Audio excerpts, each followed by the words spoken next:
আমেরিকার ২৫০তম প্রতিষ্ঠা বার্ষিকী উদযাপনকে কেন্দ্র করে ওয়াশিংটনের আকাশপথে জারি হয়েছে কড়া বিধিনিষেধ। ৪ জুলাই দুপুর থেকে বন্ধ থাকবে রেগান ন্যাশনাল বিমানবন্দর, বাতিল হবে শত শত ফ্লাইট। কেন নেওয়া হলো এই সিদ্ধান্ত এবং যাত্রীদের জন্য কী বার্তা দিয়েছে কর্তৃপক্ষ, জানুন বিস্তারিত প্রতিবেদনে।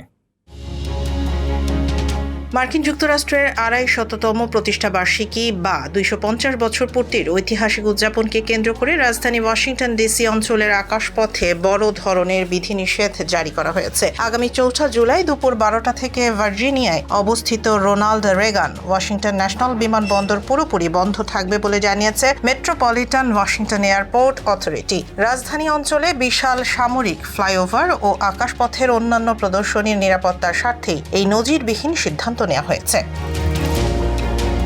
কর্তৃপক্ষ জানিয়েছে শুধু ৪ জুলাই নয়, চূড়ান্ত মহড়ার জন্য এর আগের দিন অর্থাৎ ৩রা জুলাইও কয়েক ঘন্টার জন্য বিমানবন্দরটি বন্ধ রাখা হবে। এই সিদ্ধান্তের ফলে ওয়াশিংটন ডিসি রুটের শত শত বাণিজ্যিক ফ্লাইট বাতিল করতে বাধ্য হচ্ছে বিমান সংস্থাগুলো। তবে আগামী ৫ জুলাই ভোর থেকে বিমানবন্দরটি আবারও স্বাভাবিক কার্যক্রমে ফিরে আসবে।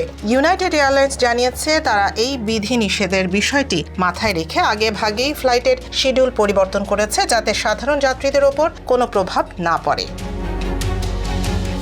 এর আগে গত সপ্তাহে হোয়াইট হাউসে আয়োজিত আল্টিমেট ফাইটিং চ্যাম্পিয়নশিপ বা UFC বাউট সহ অন্যান্য উৎসবের কারণে ওয়াশিংটনের আকাশপথে সাময়িক কড়াকড়ি আরোপ করা হয়েছিল। বিমানবন্দর কর্তৃপক্ষ আরও জানিয়েছে শুধু জুলাইয়ের শুরুতেই নয়, আগামী ২৪ ও ২৫ জুন, ২৮ জুন, ১০ জুলাই এবং ২২ ও ২৩ আগস্ট আতশবাজি, প্যারাশুট জাম্প এবং ফ্লাইওভারের কারণে আকাশপথে দফায় দফায় ফ্লাইট চলাচল ব্যাহত হতে পারে।